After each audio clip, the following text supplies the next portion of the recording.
being a CEO in this business. So help me welcome Scott and Kate, guys. Let's give them a huge round of applause. They're always putting themselves out there, you guys, to help anyone and everyone. Scott's always on the workroom. Kate's always behind the scenes, making sure everything falls into place. So we are so grateful for you guys. What's up, G? I had to fight for that 5K this week. I must have been left out on that board, but I was like 20 minutes before the call. I was like, I got to get this app in. This is the most important thing to me right now. I must And have been left out of that board, he says. I texted Kellen and I was like, Kellen, hook me up. Come on. But guys, I'm excited to be here. Kate and I are gonna talk about being a CEO and I'm gonna change that a little bit, G. Let's talk about being the CEO of your life. Okay. Yes, like Because whether you've got a business right now that has 4 or 5 agents that you're responsible for their business and you're growing together, or whether your business right now has 25 agents or you're just a team of 1, you still got to be the CEO of your life. So I want to kind of set the stage with this. This is the way I thought of it because I didn't come to Cemetery as CEO of an agency. I walked in here a team of 1. Actually, I followed Kate here. So we were a team of 2. I got recruited first. Tyler and I started talking back in like 2009, end of 2020, probably, just about the opportunity. And Kate was watching from the sidelines as we were just contemplating over that whole year, what life was going to look like in the future. We weren't looking for new jobs, but we were praying for an opportunity like this. I think that makes the most sense for the way that I can explain it is like, I had a good career before this. Things were seemingly great on paper. But I was spending 70 hours a week at a dealership, never got to spend time at home, never got to spend time with family.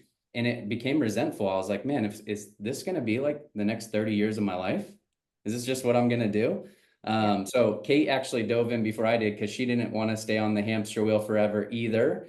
And it made sense for her to dive in first. She started figuring out sales and I was like, man, if she's doing well, I can do decent. So I followed her over here, started full-time in September 2022, and it's almost been 2 years. It's not even 2 years yet. It's almost been 2 years. But from day one, guys, I walked in as the CEO of my own life, and I hadn't started that when I got here. That started about 5 years ago. I started taking control of my life. I started deciding things and making tough decisions, right? All the millions of decisions that you make a year get you to where you are right now. And I realized that, and I wanted to take control of my life because I was heading in a place that I didn't want to go. So fast forward, we got here. I'm going to close my door because I can hear Kate's computer. joys of working at home together as a couple. Yes, and delayed gratification living in a 900 square foot house for the next couple years. Mark my words. Let's do it. Okay. So I got here and I was like, gosh, I'm going to continue to be the CEO of my own life. I'm going to continue to own things in my world. And I know when things get tough, I've got a base of that I can fall back to of values that I really care about. And I just kept replaying this quote in my head of like, hey, there's a difference between amateurs and CEOs. Okay. So if you want to be the CEO of your life, you can write this down. The major difference is what they choose to do and where they put their energy, time, and focus. Okay. The difference between an amateur and someone who's a CEO of their life is someone who gets to choose what they do and where they put their time, energy, and focus. Okay. Because we all get those choices. And you can be an amateur at making those choices, or you can be a CEO of your life at making those choices. So I'll set the premise with that today, Giovanna. We can go from there. Well, I think I want to start out with you and Kate. I think one of the biggest things, I mean, there's so many things I've learned from you guys throughout this journey of just even before, I have to just clarify this, guys. Scott and Kate were such a blessing to the whole collective. I mean, Scott and Kate would talk to people on my team, even before I was on their team. They would go out, and if anyone on my team would want to talk to them, have questions, they never had a problem helping out anyone on my team, and never even heard about it. So when I knew that this merge was coming, guys, I was so excited because I just knew that just showed the character of who they were, their integrity, and their willingness to truly serve from their heart. So when I say what I've learned from them, it's many things prior to merging together and after. And I think the one thing that Scott and Kate said to me was so true. Like, what kind of mindset do you really carry, Giovanna, right now in your business?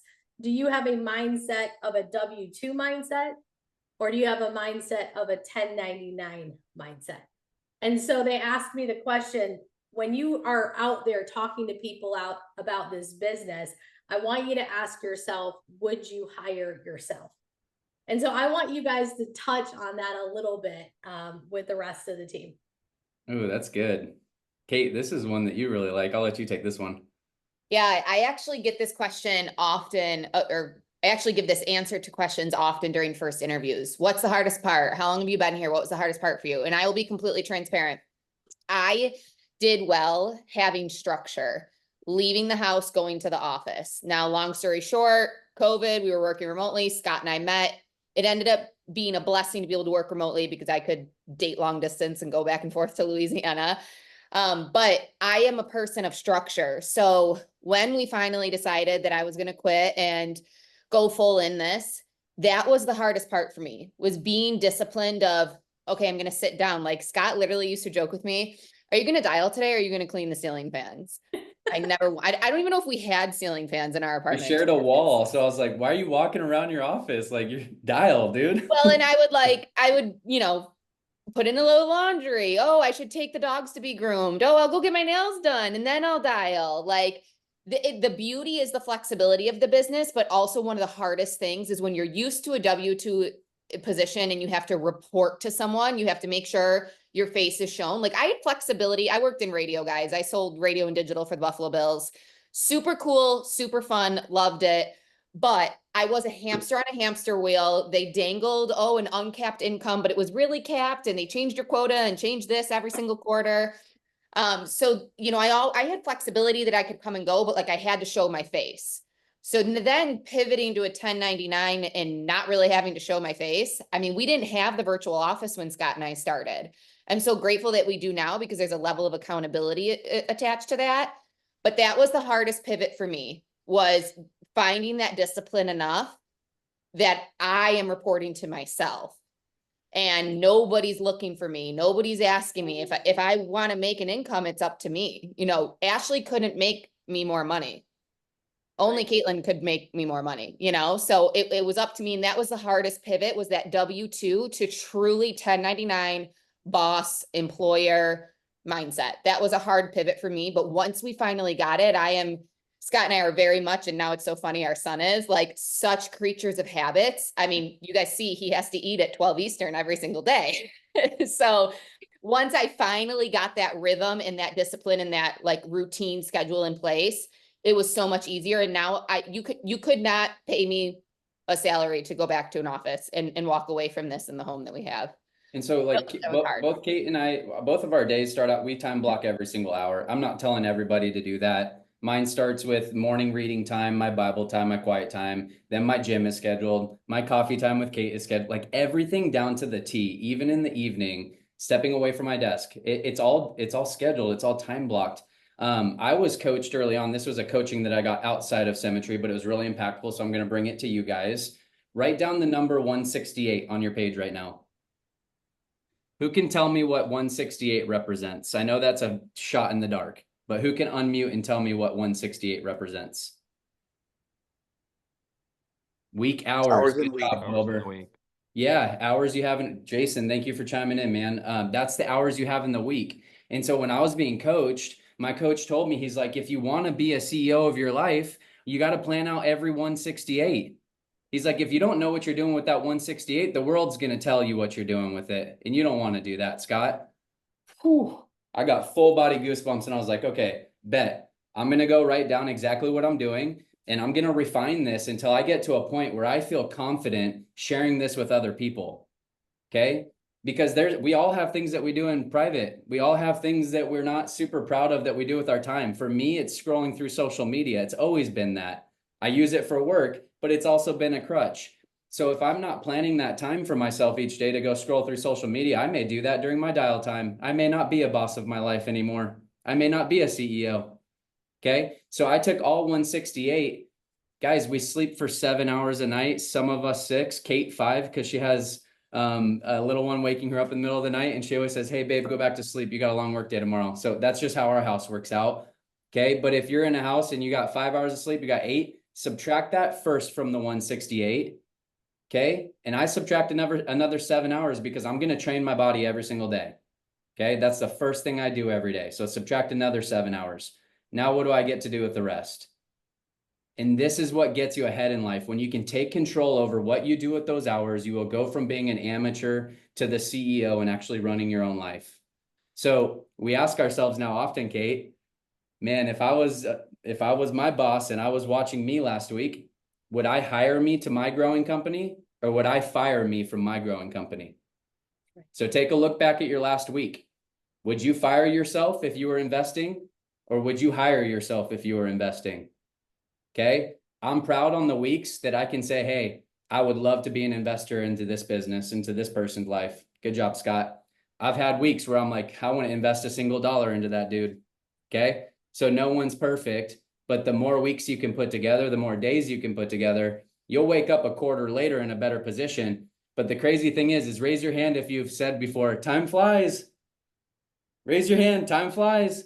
Okay. A day can turn into a week, can turn into a month, can turn into a quarter very quickly. So if you don't get a grip on it now, if you don't decide who you're going to be now, you could wake up a year later and be like, man, I didn't get anywhere. My business is still in the same place. My health is still in the same place. So take control now. Do an inventory of your life. It's like opening up the fridge. That's your 168 hours. You're opening up the fridge. We've all got things in there that sit towards the back that may be expired. That could be a habit that you don't like.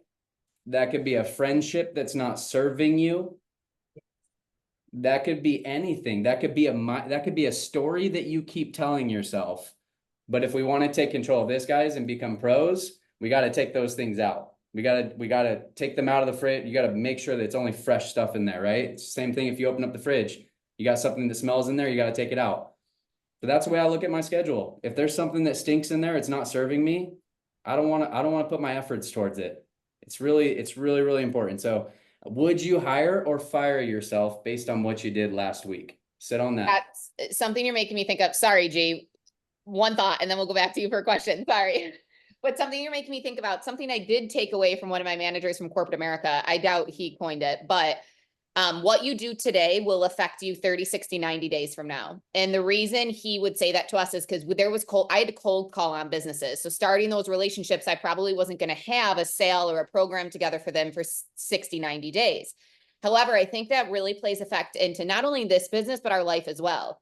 You're trying to lose weight. You're trying to pay off debt. You're trying to grow your savings. You're trying to recruit. We know recruiting takes time. You're trying to build your lead funnel. We talk about sticking to a lead source for 60 to 90 days. All of that. It's like what you do today is going to affect 30, 60, 90 days from now. Okay. Sorry, G. It's okay. No, it's a great segue into the next question, or I guess a topic that I want to talk about. One thing I think that we forget when we come into business or we're coming into this business is there's certain things that we may have to give up. We can't come in here and sign up to start our own business, but we're not willing to change something. We have to give up something to gain something else. So there's kind of it's a twofold here about making some sacrifices and delayed gratification. And that's something that you and Scott, Kate, both taught me as well. The importance of maybe having to wait on some things that maybe I wanted. Yeah. So you talked to us a little bit about what does that mean for you guys over the past year in the delayed gratification and sacrifice? I mean, I would even go the past 2 years, to be honest. There's multiple things that come to mind. I mean, Scott, you guys heard Scott mention in the beginning, we're in a 962 square foot house. This is the very first house I ever bought. We updated the kitchen a little bit before we moved back, a year ago. It's small. It's small, guys, especially with 2 very big dogs. Went from 2,600 down to 963, right, babe? Yeah. Yeah. But we're in an incredible location. We can walk up to Main Street. We live in a cute little village. We have a great yard. So it's small, but we love it. And it's perfect for our family right now. And as our family grows, as our business grows, we may consider getting an office somewhere, or we may outgrow this house one day. But right now it's like our plan is hopefully 5 to 7 years here. And Scott will laugh. I literally think about maximizing space here. Oh, we should put this shelf up here for more storage. We should do this. We should do this. We should do this just to maximize space and buy us more time so that when it does come to buy our forever home or build our forever home, we're in a better position and we're not strapping ourselves before we're necessarily ready. Yeah, and we went to a breakout at conference that really stood out to us. He's doing it again this year. Plug for this breakout. It's this mindset of a CEO with Darren Stubbs. And it really impacted me. Wilbur, we sat in that one together, right? Yeah. That one really impacted me because he started talking about, like, you guys, you got to realize you're a business of one. Anything you spend it, like when you're new, and I had one bank account when we first started. I'll talk about dividing that into 2 bank accounts here in just a second because it's going to help you. But everything in everything out was a P&L for us, profit and loss. So every decision we made either helped or hurt our business, right? Do we need this now? Can we delay this? Can we pour it back into the business? Guys, because this opportunity offers freedom. This opportunity offers massive income, but it doesn't offer either of those to someone who doesn't control or doesn't steward the little well. Okay. If you want to be blessed with the big, you have to steward the little well. So when we're starting at a new business, sometimes there got to be decisions that you have to make where you're like, I don't need this right now. This is going to serve me in the future. And Darren Stubbs talked a lot about that. He's like, man, I'm purchasing a new car. I've seen new agents purchase new cars once they start making 6, 7, 8 grand a month. Right. And he's like, I would do that only if you can put 30% down on it and lease the rest to your business name. Like he broke down like these rules of engagement. And I was sitting there taking notes. I'm like, noted. Like, it's just really good stuff. So guys, when you're a brand new agent, Courtney, you're brand new, right? First week, only thing you have to worry about spending money on in your business is your leads, right? We don't need an admin day one. You don't need a website. You don't need a fancy logo. You don't need any of that stuff. Just get to work, fuel your business. I think all of us know we have to figure out sales here first before anything else, because that fuels our business. So Kate and I put everything else to the side when we were new, and we just focused on getting good at sales. Okay. By her 4th month, she wrote 26K. It took me a lot longer to break the 20K mark than her, but we had no other distractions. So if you're new, keep your tunnel vision now, put your blinders on. If you have a big commission, you see Sarah Hadley write an $18,000 commission last week, I can guarantee you she has the discipline to not go spend that commission all in one place. I can guarantee you that's going to bless her business, because you give that girl more leads and that's an ATM machine with Sarah Hadley. Okay. So she's going to take that. She's going to reinvest. She's going to turn that money into an ATM machine, and she's going to go get her business further than it was before that commission dropped. So yes, we can make a good income here. Yes, you can have the things that you want. Just push that down the line, guys. You got to decide what you need now versus what you want in the future. Okay. Sacrifices. Danny Young always says, okay, what do you want? When do you want it? What are you not doing to be able to get there? And when are you going to start doing that thing? Right. So you just got to self-evaluate throughout the year and kind of say, hey, is this serving what I want? Does that help out, G? Absolutely, which of course leads me into the next one. So I didn't read your questions, by the way. I just figured this was going to be a real honest conversation. I was like, we're just going to go with it today. But it leads me into something that I heard, Scott, from a mentor a long time ago. And she said, stop using your mind as a filing cabinet.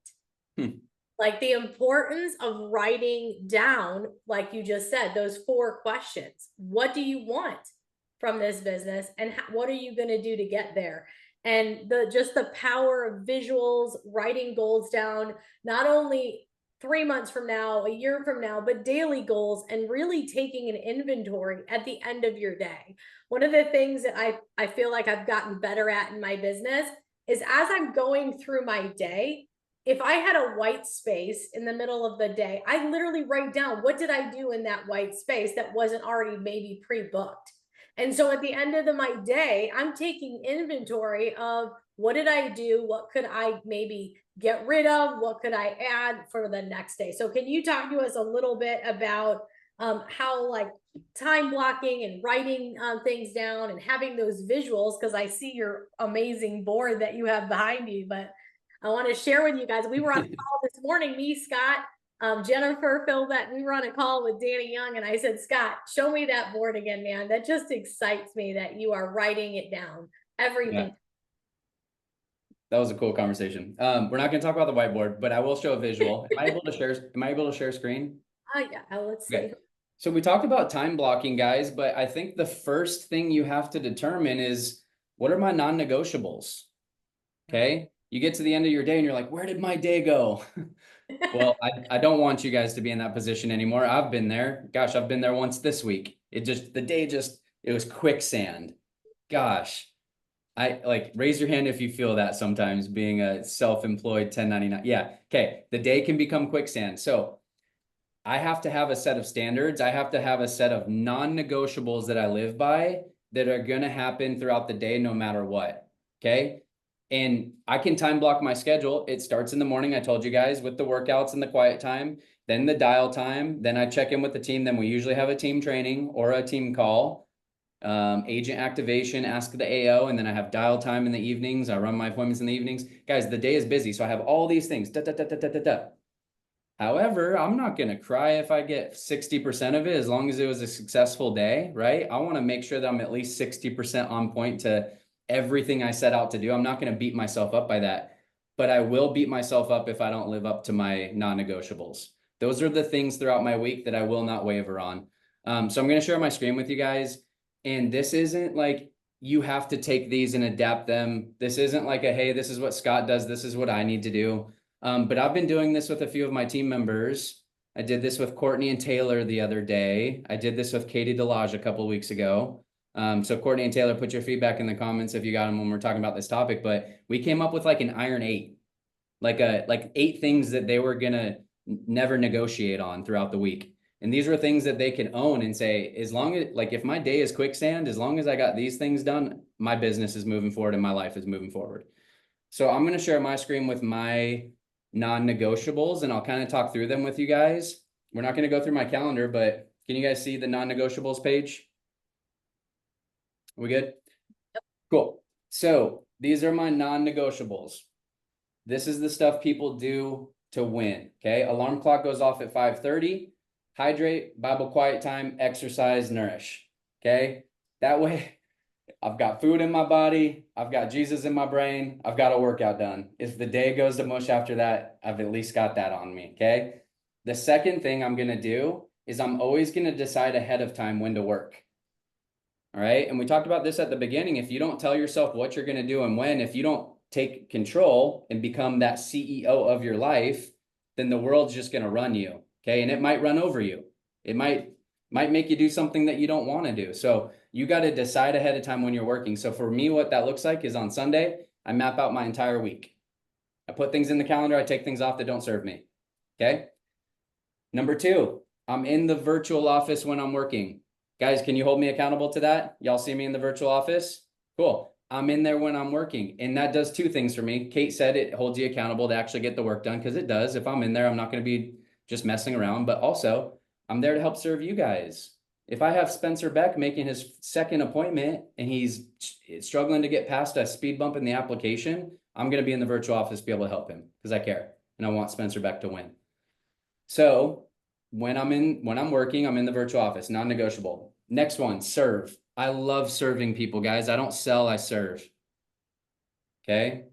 I'm not a salesperson. I'm an advisor. That's the mindset shift I made in this job. So if you want to, write that down.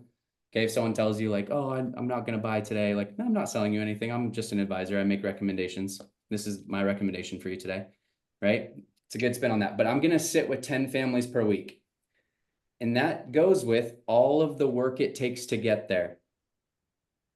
That means dials, follow-ups, chasing people down. Sarah Hadley has a client who like if his cat got let out in the morning, he'll miss their appointment. Like, so like when you talk about chasing people down, I think his llamas got out of the gate last week and he had to chase them down. So he missed the appointment again. Since January, I think they're appointment number 17, but I digress. What I'm saying is I want to sit in front of 10 people a week because I want the opportunity to serve them. I want to serve people. I can't break profitability in my world until I sit with a certain amount of people. Okay, so if you're just figuring sales out, before you start adding in all the extra fancy stuff, learn how to sit in front of 10 people a week. Your business will be fueled. I promise you. Not 1 week of the month, 4 weeks of the month. So that's my non-negotiable. Commit to a weekly standing lead order. Put in the comments if you have a weekly standing lead order. Those are my people, okay? Those are the ones that are going to make it to next month and the month after. All right. If that hurts you that I'm saying that, I'm sorry. Okay, wait, pause, Scott. Just briefly skimming the board or the chat of who has a standing lead order. These names are on leaderboards often. Often. That's all. Yep. I'm saying. The amount of leads you have in inventory right now, I could probably take a look at it, spend 3 minutes, and I can tell you where your business is going to be in 2 months. It's that clear. It's that clear. So if you're wanting to make this work, commit to a standing lead order. If this is part-time for you, a la carte is great. I'm not talking to you. Okay. You're off the hook. Okay. If this is super part-time, a la carte is a great way to roll. I did that too when I was new. Okay. Because I was working another job at the same time. So I just bought a few leads when I knew I could work that week. But man, when I got that first couple commissions, I was like, man, I could do a few more of those. Maybe we should go full-time. All right. So that's what I commit to, a standing weekly lead order. The next one is I host live dials at least 3 times a week. If you guys look at the calendar for next week, I'm on there 3 times. If you guys look at the calendar for the week after that, I'm on there 3 times. Okay. Know exactly when that's going to be because I have everything mapped out on Sunday. I can commit to that for the week going forward. I seek coaching, at least 1 scheduled coaching session per week with Ashley, Danny, or Jamie. I just gave you guys the answers to what I need, right? Who's the person that you need to meet with each week to take your business further? Okay. Ashley, Danny, and Jamie do not call me and say, hey, when are we going to meet this week? They are running massive organizations. Do you think they have time to text me and say, hey, when are we going to get that coaching session in this week? No, it is your job as the person that wants to be coached to ask for that coaching and set it up. And it's on you to apply that coaching. The coach is just there to analyze game film and coach. They're not there to do the work for you. So when you leave that coaching session, it's like, all right, I got it, coach. You said I got to sit in front of 10 people a week. Bet I'm going to do whatever it takes to get there. And you told me that if I do that every single week, that I'll have a good business in a year from now. I'll go do that. Well, you guys can all trust me here, okay? If you sit in front of 10 people a week, you're going to have a great business in a year from now, okay? All right. I seek accountability with my running buddies. So I don't just seek coaching. I seek accountability with my running buddies. These are the people that really know my bad habits. Okay. For me, I meet weekly with either Michael Matthews, Christina Watts.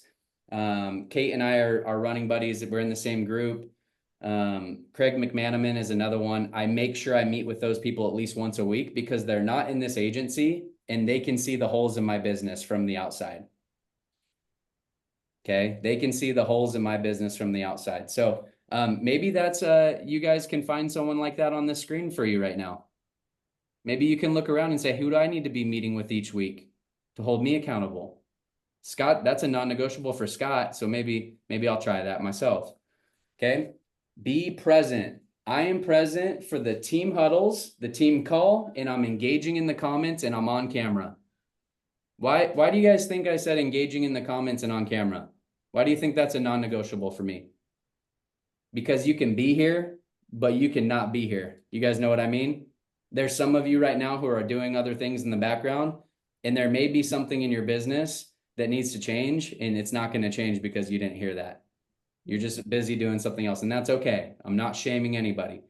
But if you're going to show up, be present where your feet are. Plug in. We've got a lot to offer here. A lot of people want to help you out. It's your fault if you don't go get the help. I'm just being a little bit rude here today, G. It's your fault if you don't go get it. I'm just trying to be honest. Like, if you're going to be here, be on camera, show up in the comments, contribute, right? You want to get the most you can out of this. I always attend the AO mastermind call. Guys, fight to get agency owner. The company does a lot for you to build your business. Once you hit that level, they pour a tremendous amount of resources into helping you build your business. So every Wednesday morning, all of the agency owners on this call are on a agency owner call, and we get developed by the owners once a week. It's incredible. Okay. So I will never miss one of those, just like I'll never miss a national call. I'll never miss a sales deep dive call. And I won't do that because Ashley told me when I was brand new here, 130s don't miss national calls. Right. And that just stuck in my head forever. And thank you, Ashley, for saying that, because I've gotten so much value out of those national calls. It's irreplaceable. So that's just how I lived from hearing that. Now, engaging in Slack, that's the last thing. I celebrate people. I ask questions. I contribute. That's just something I want to do every week because community matters. This culture matters to me. You guys matter to me. We're building real relationships here, guys. I couldn't say that about my last job. It was like I would walk in, we all had different values and different goals, just things weren't lining up. I really wasn't happy. I was making okay money, but I really wasn't happy. Okay. I am happy to be here. I enjoy working with you guys. Okay. So I got to develop those relationships or else they're not going to go anywhere. Right. So shout out to everyone that I stay in touch with on a weekly basis. You guys are the reason why I'm still here. But those are my non-negotiables from a weekly basis. So you want to talk about like time blocking? Like how can we turn that into a calendar, G? Like if you looked at my Google Calendar, each one of those things show up there, and that's kind of how those two correlate. So long-winded, but have your non-negotiables, guys. It's extremely powerful. Or do this exercise with your coach. Tom Plays and I, like I said, we did it 2 weeks ago. We touched base on it last week. I said, how's your guys' Iron 8 going? And they were like, good. Well, Taylor was like, I'm like 60%, and Courtney's an overachiever. She's like, I'm at like 90%, but we still had a good growth conversation about it. Okay. So good stuff. Love that. I love that. I think that, sometimes we have some expectations, and again, with all transparency, I think that sometimes, we depend on maybe our upline too much, or maybe even our own team too much, when we have to really learn to own what we are responsible for. And I love that you and Kate just really own it. You never really, Ashley and Tyler, coached you guys on, as individuals and personally, but really you guys had to take responsibility for where your business was, where it is today, and where it's going. And I think that was such an important part for me, because I think I leaned so much in the beginning. You want to reach up and you want to have your coaching sessions, but at the end of the day, we have to kind of take responsibility for where our business is. So can you kind of talk to us about how you guys take responsibility for where you are, your own actions, and where you're not?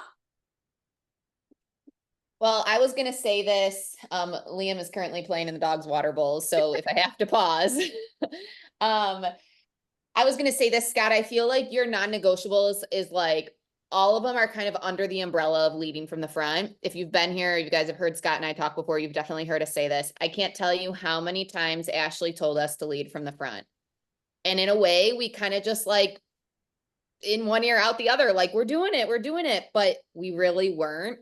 And we finally made the decision to really go all in on producing, because producing is recruiting. We knew we were not going to build an agency until we figured out and mastered producing. So Scott and I went on this like competition. It was so much fun.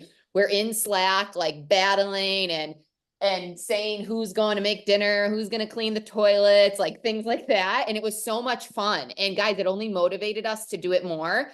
So then we start leading from the front. We both start producing. I'm beating Scott every single month. And then all of a sudden, our agency goes boom. And we start sharing it all on social media. Then people are like, okay, wait, they're really doing something. What's going on? Then people are DMing us. Then come here, Liam. And then we hit agency owner within 6 months. And then we're like, hey, Ash, remember when you told us to lead from the front? Sorry, we didn't listen sooner. And it's like all of those things Scott talked about. Yes. You have to think of it in a way of, if you plan to plant your flag here and be an agency owner, you have to think of leading from the front. Even if you have one recruit, they are watching what you're doing. If you're not on camera, they're not going to be on camera. If you're not participating in Slack, they're not going to be. If you're not in the virtual office, they don't see a need to do it. If you're not trying and fighting for 5K by Friday, they're not going to make it a priority. Not only are they not going to make it a priority, they're not going to see that it's possible. You know, you guys wouldn't believe and trust what's possible here, you know, if you're on our base shop or anything, if you didn't see Scott owning the leaderboards. You wouldn't see it's possible. And that all goes back to leading from the front. And that just stuck with me of what Ashley has said. Not only if you want to be a 130, act like a 130. We were 80s when she told us that. We were at 80%. She's like, start acting like a 130 now. 130s don't miss national calls. 130s don't miss spring fling. 130s don't miss conference. So if you have a desire to plant your flag here, the number one thing that Scott and I go back to is leading from the front. Our team is not going to take us seriously if we're not participating in Slack, if we're not showing up to things, if we're not making the things that become an agency owner and a 130 a priority. You guys know the mental battle in my head this morning when I was not at 5K for the week coming into this call. It was, what am I going to, Kate asked me, she goes, how many appointments do you have this morning before the call? I was like, I don't have any, but I'm going to make it happen. And he like, did. Just make it happen. You guys get to choose. Just, Courtney, you texted me today, I need a sale today. Just make it happen. Okay. If it is of value to you, you will make it happen. If you value it enough. Okay. So I don't remember what the question was, but that was a great answer, Kate. Okay, we have a few minutes left, but I want to focus also on, I think when we're new, you know, we fall down and I think a lot of new people, you know, kind of misunderstand when we say fail forward, like making mistakes and getting messy, you know, whether it's dials. I think when we get started, the phone is heavy, we're scared. It's just all these emotions that we're having because we don't want to fail. But I want to talk about how, you know, I think Tyler and you and Ashley and Kate and Venus have all taught me that, you know, failing is a good thing. It's going to make you grow into the person that you are today. If you don't fail, you can't truly succeed into the person that you want to become. And that pressure and problems, guys, is a privilege. And when you can take that mindset to not relive in the day you had yesterday that maybe wasn't so great, or the week or the month, that it's just part of the business. So can you just kind of both of you share? You got to leave yesterday in the past. I mean, dude, I'm gonna pull out. You guys know Jelly Roll? I'm gonna call on my boy Jelly Roll right now. Guys, the rear view mirror is smaller than the windshield for a reason, okay? What's in front of you is more important than what's behind you. And he says it in this like reverent voice that has some shakiness to it, but I'm not going to add all that theatric. Guys, what's behind you is not important. Leave it in the past. It does not matter anymore and it does not serve you, okay? So if you have not been the CEO of your life up to this point, you get to be today. You get to be this weekend. You get to be next week. Start rewriting the story. Gosh, another perfect thing that Ashley told us. I know I've shared this with you guys before. Ashley told us very early on, you're writing your story. What kind of story do you guys want to write for your future agency? Then it was 3 of us. It was me, Kate, and my cousin Liz. Thank God Liz stayed on for 3 or 4 months. She helped me get a few promotions. Now she's not here anymore, and that's fine. It's all good. But it was just the 3 of us. And I had to think about it. It's like, gosh, this is important to me. I'm writing a story right now. Okay. So if I have a bad day that turns into a bad week, that turns into a bad month, that's going to be on my story. Okay. So I can have bad days, but I will not have bad weeks. So just guys, rear view mirror is smaller for a reason. I want to share one thing, guys, that 2 years ago, we're coming up on conference. I don't even know if you're going to be able to hear this, but I'm going to read you the caption. We walked into conference September 2022. I quit my job 3 days before that. I decided, I was like, I'm going to go all in with Symmetry. I don't know what things are going to look like, but I go out for a run this morning. Let me know if you guys can hear this. Give me a thumbs up. The sun is rising over downtown Denver, Colorado right now. And I'll take this opportunity to share with you guys what a beautiful morning it is. And I haven't ran a hill in like 3 years, so I'm taking a break. Kidding, but not kidding. Wow, such an amazing day yesterday. Met some awesome people, and I'm going to be sharing with you guys a little bit more about what Kate and I are up to over the next 2 days. So stay tuned. I'll be flooding your stories. I don't even know if you guys could hear that, but I made a declaration that day, and what I wrote in the comments is, I'm starting a new business today with my wife. I'm diving all the way in. I'm acknowledging right now that I don't have to have it all figured out to take a leap of faith. Faith is the exact opposite. Faith is believing in the unseen. So guys, if you're not signed up for conference yet, decisions are made at conference. Right. Decisions, big life decisions are made at conference. When I got there, it was, hey, this is all in. This is what I'm committing to. I'm making a major life decision. The next couple years, like I basically said, follow me on my journey. Gosh, looking Well, back and 2 Scott, years that's what I later. was gonna